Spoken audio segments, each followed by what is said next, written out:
여러분, 우리 기독교는 기적의 종교입니다. 여러분, 반드시 하나님이 놀라운 일들을 펼쳐갈 때는요, 하나님의 기적을 통해서 하나님의 역사를 이루게 됩니다.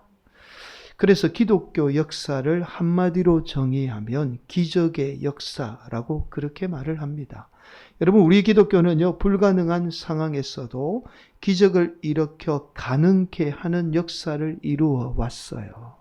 여러분, 이것은 우리 민족뿐만 아니라 전 세계 역사를 통틀어 보아도 하나님은 반드시 기적의 역사를 통해서 하나님의 역사를 이루어 왔습니다. 여러분, 대한민국이 이렇게 잘 사는 나라가 된 것도 하나님의 기적이죠. 여러분, 우리는 인정하기 쉽지 않을지 몰라도 세계 많은 나라들이 우리 민족을 향해서 다 같이 말하는 한마디가 기적의 민족이다라고 그렇게 말합니다. 여러분, 일제의 압제와 전쟁의 폐허 속에서 이 나라 이 민족이 이렇게 기적을 일으킬 수 있는 원동력에는 바로 기독교가 있어요. 여러분, 이것은 부정할 수 없는 사실입니다. 여러분, 우리 민족이 오랫도록 믿었던 불교가 우리 민족을 이렇게 잘 살게 한 게 아니에요. 바로 기독교가 이 민족, 이 나라 이 민족에 들어와서 문명을 깨치고 변화를 일으켜서 이런 기적이 일어나게 된 겁니다. 그래서 믿지 않는 많은 사람들이 지금 기독교를 비난하잖아요. 기독교 비난하면 안 됩니다. 오히려 기독교에 감사해야 돼요.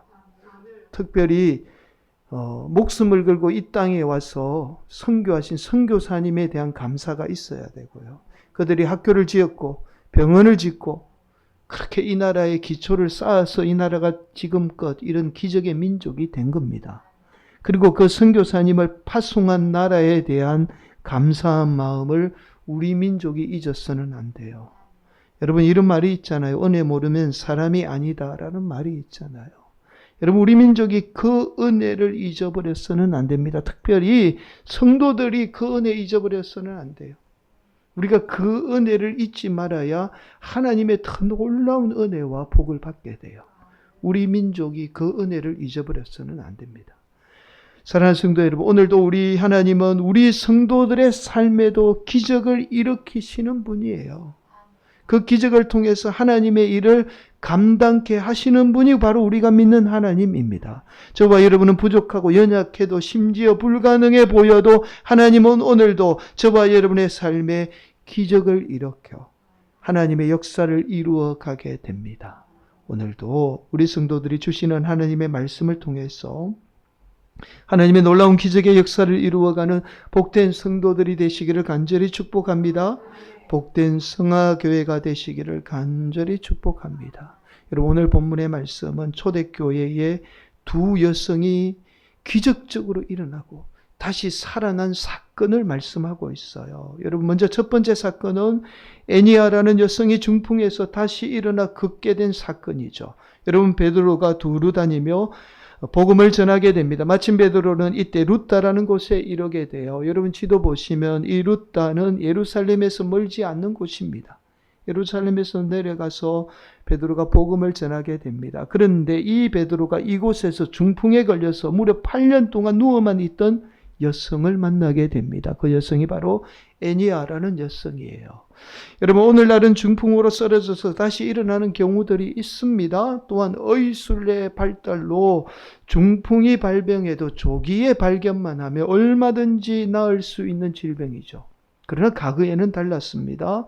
한번 중풍으로 쓰러지게 되면 평생 걷지 못하고 누워있다가 생을 마감하게 됩니다. 이 말은 과거의 중풍은 일종의 불치병이에요. 사람의 힘으로는 고칠 수 없는 질병입니다.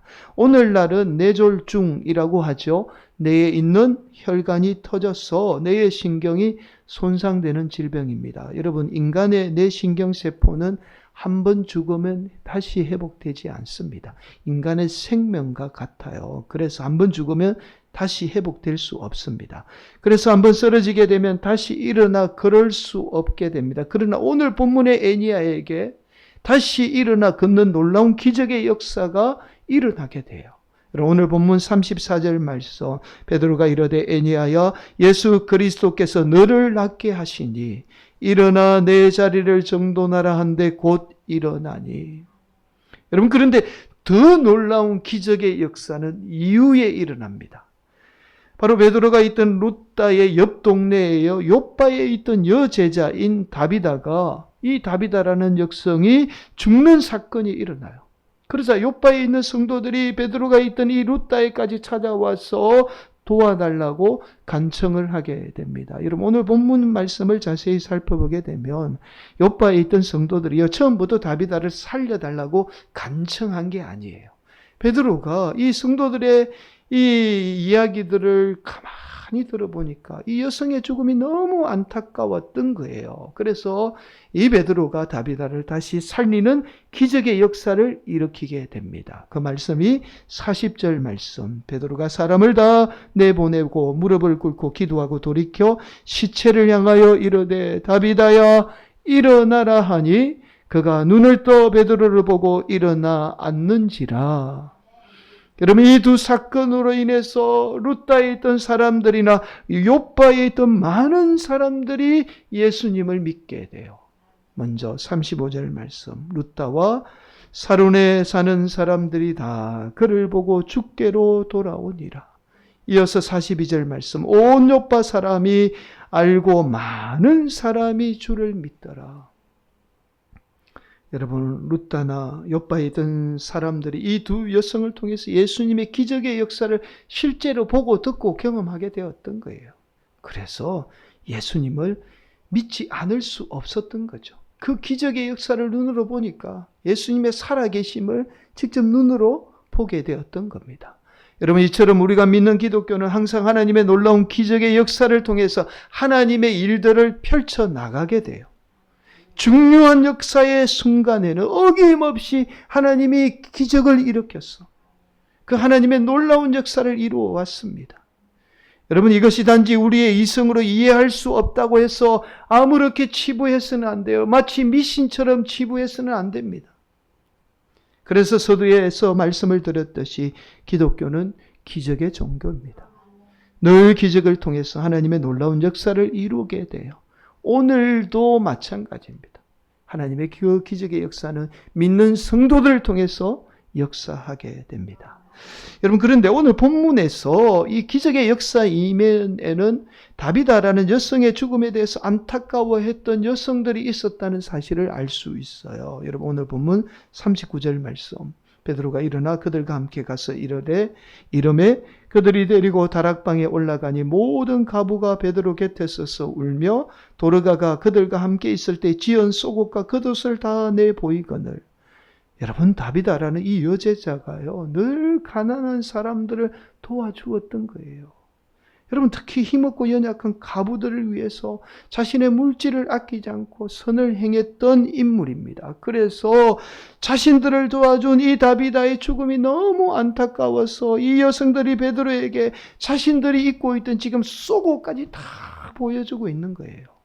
여러분, 오늘날도 마찬가지지만 여성이 모르는 남성에게 자신의 속옷을 보이는 일은 쉬운 일이 아니에요. 여러분, 이 여성들이요, 다비다의 죽음을 얼마나 안타까워했는지를 알 수 있어요. 여러분, 한번 상상해 보세요. 이 여성이 저를 위해서 이렇게 속옷을 지어주었습니다 하면서 겉옷을 막 이렇게 벗고는 속옷을 보였다라고 한번 상상을 해보세요. 자신들의 부끄러운 속살까지 보여주며 다비다의 죽음에 대해서 안타까워했던 겁니다. 여러분, 또한 이 다비다라는 여성이 얼마나 힘없고 연약한 사람을 도와주었는지를 알 수 있는 것이 속옷이에요. 여러분, 아무리 그래도 속옷까지 도와주는 사람은 잘 없죠. 그냥 대충 물질로 도와주거나 아니면 겉옷 정도는 사줄 수 있어요. 그래서 어지간해서는 속옷까지는 도와주지 않습니다. 왜냐하면 대부분은 속옷은 취향이 있잖아요. 저도 목회 오래 하면서 속옷 선물 받아본 적은 한 번도 없습니다. 그만큼 이게 사실은 어려운 부분이죠. 여러분, 엄밀한 부분이라 쉽게 속옷까지는 생각하지 못하죠. 그런데 이 다비다라는 여성은요, 가부의 어려운 사정을 알고는 속옷까지 챙겨줄 정도로 힘없고 연약한 사람들을 도와주었던 겁니다. 여러분, 오늘날 대부분의 성도들은요, 내가 도움을 받을 수 있는 힘 있는 사람들에게나 우리 물질 사용하잖아요. 그래야 내가 나중에 도움 받을 수 있으니까 힘 있는 사람들에게나 그렇게 내 물질 사용하죠. 그렇게 나눈다라고 그렇게 생색내요. 아니면 내가 가진 것을 자랑하기 위해서 도와주잖아요. 나는 이렇게 많이 가졌어. 나는 너희들보다 더 뛰어난 사람이야. 복받은 사람이야. 라고 생색내기 위해서 그렇게 도와주는 경우가 너무나 많죠. 여러분, 오늘날 다비다처럼 이렇게까지 선을 행하는 성도가 많이 없어요. 그러나 다비다는 달랐던 겁니다. 그래서 이 다비다의 죽음이 안타까워 많은 여성이 베드로를 찾아와서 간청하게 되었던 거예요. 여러분, 여기에서 우리는 기독교의 기적의 원리를 발견하게 됩니다. 여러분, 기독교에서 말하는 기적은 단순한 한순간에 일어나지 않아요. 여러분, 많은 선행이 쌓일 때 계속된 선행이 기적을 일으키게 됩니다. 여러분, 다비다라는 여제자의 많은 선행이 결국에는 자신의 죽음에도 도움을 받은 여성들을 통해서 기적을 일으키게 된 거예요. 그래서 오늘 본문 36절은 이렇게 말씀합니다. 우리 함께 한 목소리로 봉독합니다. 욥바에 다비다라 하는 여제자가 있으니 그 이름을 번역하면 도르가라. 선행과 구제하는 일이 심히 많더니. 뭐라고요? 심히 많았다라는 겁니다. 여러분, 결국 기적은 한순간에 일어나는 것이 아니라 선한 일들이 쌓이게 될 때 기적은 반드시 우리 삶 가운데 일어나게 돼요. 여러분, 이것이 기적의 원리입니다. 저와 여러분이 이 기적의 원리만 붙들게 되면 얼마든지 우리의 삶 가운데 하나님의 놀라운 기적의 역사는 일어날 수 있습니다. 또한 그 하나님은 지금도 저와 여러분을 통해서 기적을 일으키기를 원하시는 분이에요. 우리 교회도 마찬가지죠. 얼마든지 기적이 일어날 수 있어요. 여러분, 오늘날 우리의 삶이나 우리 교회 가운데 기적이 일어나지 않는 것은 바로 저와 여러분이 선을 쌓지 않기 때문이죠. 나만 잘 되면 그만이라는 이기적인 생각이 오늘날 성도들 가운데 더 이상의 기적이 일어나지 않는 겁니다. 여러분, 선한 일이 쌓이면 쌓일수록 반드시 하나님의 놀라운 기적의 역사는 일어나게 됩니다. 여러분, 우리가 사는 세상은 임계점이라는 것이 존재해요. 여러분도 잘 아실 거예요. 물이 끓기 위해서는 몇 도가 필요하죠? 100도라는 온도가 반드시 필요합니다. 아무리 물을 오래 끓여도 100도가 되지 않으면 절대로 물은 끓지 않아요. 여러분, 마찬가지입니다. 이 세상의 모든 것에는 다 임계점이라는 것이 존재해요. 저와 여러분의 삶의 기적도 마찬가지입니다. 저와 여러분의 선한 행위가 쌓이고 쌓여서 임계점에 도달하게 되면 저와 여러분의 삶에 하나님은 반드시 놀라운 기적의 역사를 일으키게 돼요. 그리고 그 기적을 통해서 하나님의 역사는 저와 여러분의 삶을 통해서 이루어가는 거예요. 그 하나님의 믿음의 사람, 선을 행하는 믿음의 사람을 통하여서 하나님의 역사를 오늘도 이루어가고 있는 거죠. 사랑하는 성도 여러분, 저와 여러분 이 기적의 원리를 놓치지 않기를 간절히 축복합니다. 그래서 하나님의 기적의 역사를 이루어가는 복된 성도들이 되기를 간절히 축복해요. 여러분, 놀라운 사실은 우리의 건강도 이와 비슷한 원리를 갖고 있습니다. 여러분, 우리는 암이라는 질병이 한순간에 발병한다고 생각해요. 그러나 우리의 몸이 암이 발병할 때는요, 우리의 몸을 해치는 안 좋은 음식, 그리고 스트레스와 같은 것이 쌓이고 쌓이면 결국에는 우리의 몸이 도저히 견뎌낼 수 없는 상황에 이르게 되죠. 임계점에 도달하게 돼요. 그러면 어떻게 해요? 암이 발병하게 되죠. 여러분, 한순간에 암이 발병하지는 않습니다. 여러분, 그래서 우리 성경 말씀은 이렇게 말씀해요. 아주 중요한 말씀, 마태복음 12장 35절 말씀. 선한 사람은 그 쌓은 선에서 선한 것을 내고 악한 사람은 그 쌓은 악에서 악한 것을 내느니라. 여러분이 반드시 여러분의 선한 행위는 저와 여러분이 어려움을 당하게 되면 그 하나님께서 기적을 일으켜서 저와 여러분을 다시 이렇게 세우게 돼요. 그렇게 하나님이 선을 내게 됩니다. 반면에 여러분의 악함이 쌓이면 쌓일수록 반드시 잘못된 결과로 우리의 삶이 그렇게 이끌리게 돼요. 오늘도 우리 성도들이 선한 일을 쌓아서 하나님의 놀라운 기적을 일으키는 믿음의 성도들이 되시기를 간절히 축복합니다. 여러분, 지금부터 중요한 말씀을 드리겠습니다. 하나님이 선한 일을 통해서 기적을 일으키는 중요한 이유를 설명해 드리겠어요. 아주 중요한 말씀인데 잘 들어보시기를 바랍니다. 여러분, 만약에 악한 일을 행하고 많은 사람을 해친 사람이 하나님의 기적으로 다시 살아났다고 한번 생각해 보세요. 여러분, 그러면 많은 사람이 어떻게 반응할까요? 아마도 대부분의 사람들이 이렇게 반응할 겁니다. 저런 악한 사람을 하나님이 왜 살려? 그냥 죽도록 내버려 두지. 심지어는요, 이렇게 반응하시는 분도 있을 거예요. 저런 악한 사람을 살리는 하나님을 우리가 어떻게 믿어? 나는 하나님 안 믿을래. 악한 자의 죽음을 사필 기정으로 여길 거예요. 그래서 악한 자가 기적적으로 살아나면 오히려 복음을 가리게 되겠죠. 그래서 많은 사람이 예수님을 믿지 않을 분들, 오히려 믿는 성도들마저도 시험에 들어서 신앙을 버리게 될 겁니다. 반면에 선한 자는 달라요. 선한 자가 기적적으로 다시 살아나면 오히려 많은 사람이 그 선한 자의 죽음을 안타까워하며 그 선한 자를 살리신 하나님을 믿게 될 거예요. 여러분, 그래서 오늘도 하나님은 선을 통해서 하나님의 기적을 일으키게 되는 거예요. 성도들의 선을 통해서 하나님의 놀라운 기적의 역사를 이루어가게 되는 겁니다.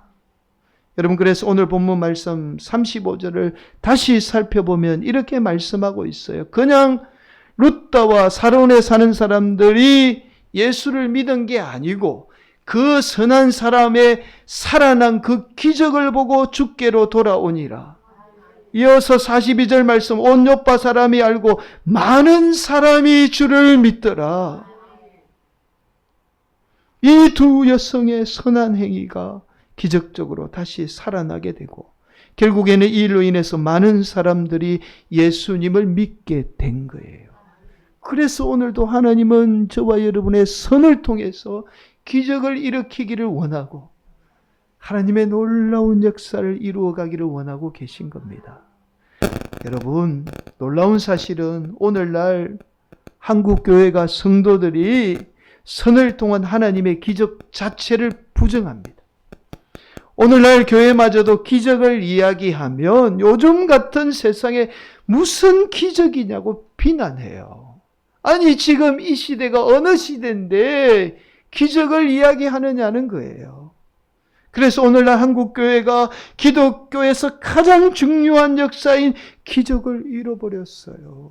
성도들도 기적을 잃어버렸습니다. 기적이 일어나지 않는 무능한 성도 교회가 되어버렸어요. 이것이 오늘날 우리의 현실입니다.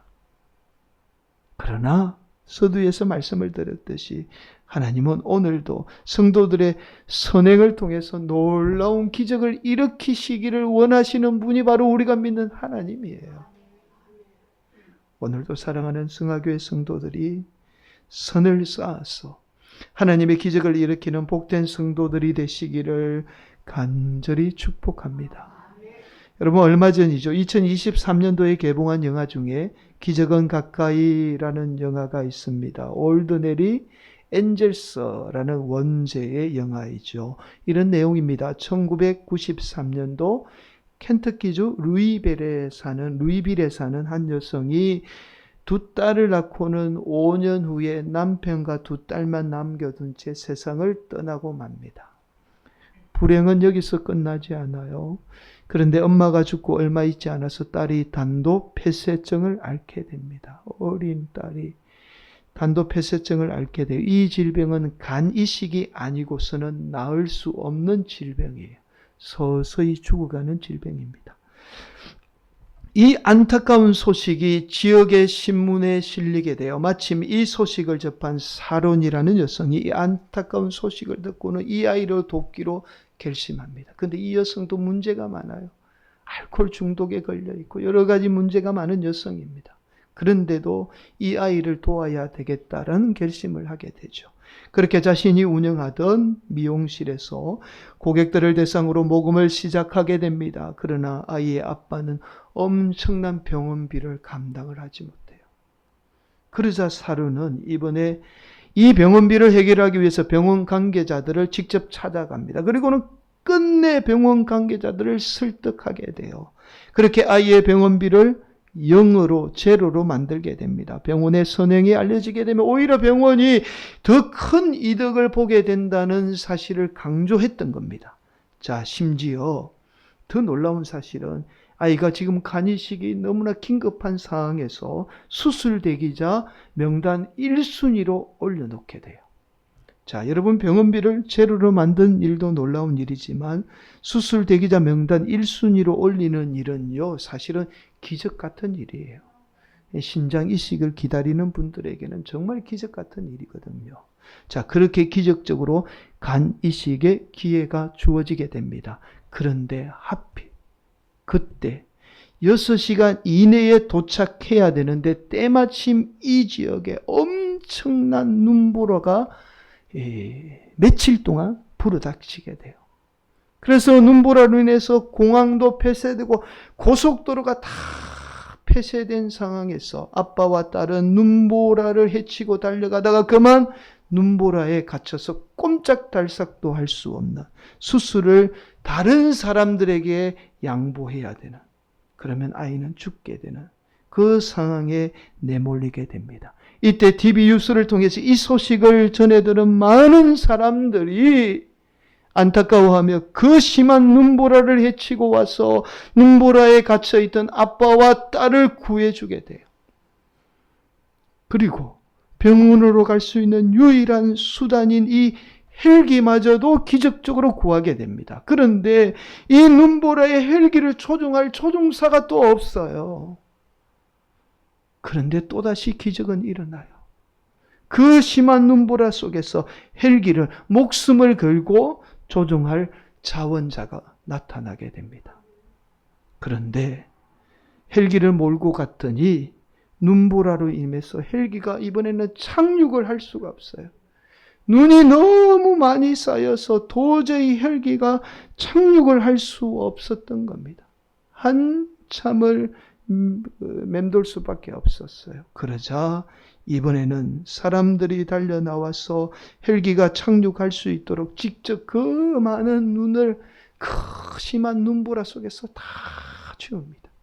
심지어는요, 헬기가 안전하게 착륙할 수 있도록 어린 아이에서부터 시작해서 자신의 겉옷을 다 벗어서 바닥에 깔아서 유도 표시죠. 헬기가 앉을 수 있는 십자가의 유도 표시를 만들어서 헬기가 안전하게 앉을 수 있도록 그렇게 그 주위에 자신들의 겉옷을 다 벗어 바닥에 깔게 돼요. 여러분, 그렇게 기적같이 아이는 수술을 받게 됩니다. 죽음 직전의 아이는 기적적으로 그렇게 살아나게 돼요. 그렇게 수많은 사람의 선행이 모여서 죽음 직전에 있던 한 아이를 살리는 기적 같은 일이 일어나게 됩니다. 여러분, 놀랍게도 이 영화는 실제로 1994년도에 켄터키주 루이벨에서 일어난 기적의 사건을 다룬 영화예요. 우연히 일어난 기적이 아니라 수많은 사람들의 선행을 통해서 한 생명을 살리는 놀라운 기적의 역사를 이 영화는 다루고 있어요. 사랑하는 성도 여러분, 기적은 늘 우리 곁에 있습니다. 올드네리, 그냥 항상 평범한 우리 일상에 존재하는 것이 기적이에요. 기적은 멀리 있는 게 아닙니다. 저와 여러분의 선행을 통해서 얼마든지 우리의 삶의 기적은 반드시 일어날 수 있어요.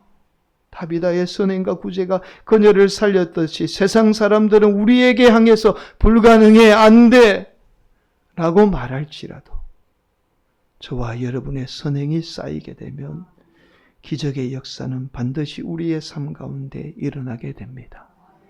저와 여러분을 살리게 돼요. 오늘도 우리 성도들이 선을 쌓아서 하나님의 기적의 역사를 이루어가는 복된 믿음의 세대가 되기를 예수님의 이름으로 간절히 축복합니다. 그 역사를 통해서 하나님의 놀라운 믿음의 역사를 이루어가는 믿음의 성도들이 되시기를 예수님의 이름으로 간절히 축원을 드리겠습니다.